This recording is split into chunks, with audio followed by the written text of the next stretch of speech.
Super Bowl 48.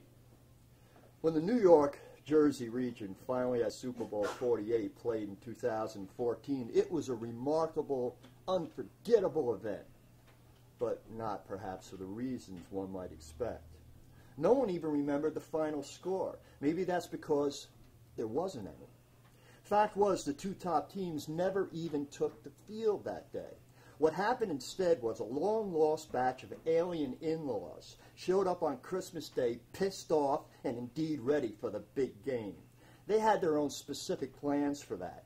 First thing they did was finish the Holocaust of the 20th century by quickly wiping out every single human being of Jewish descent with a blinding flash of light. Seems like one of the more prominent aliens was related to Jesus back in the day and still held a grudge over the crucifixion. After some debate, the aliens decided they might as well do the same thing to the Christians.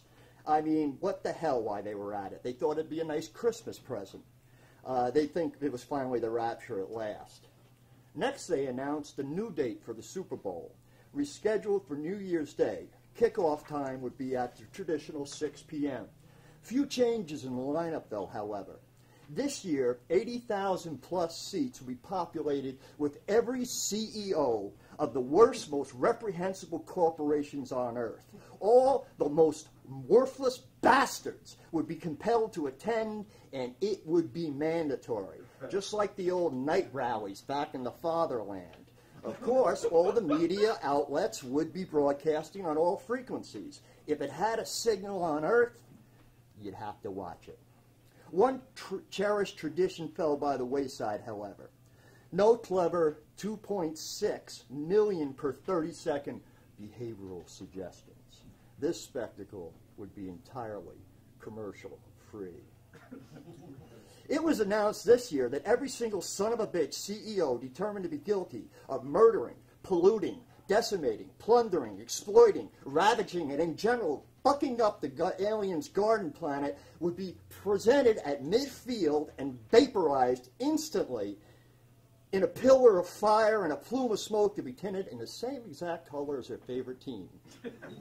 One of the aliens in charge of the entertainment thought that was a nice touch and downright funny.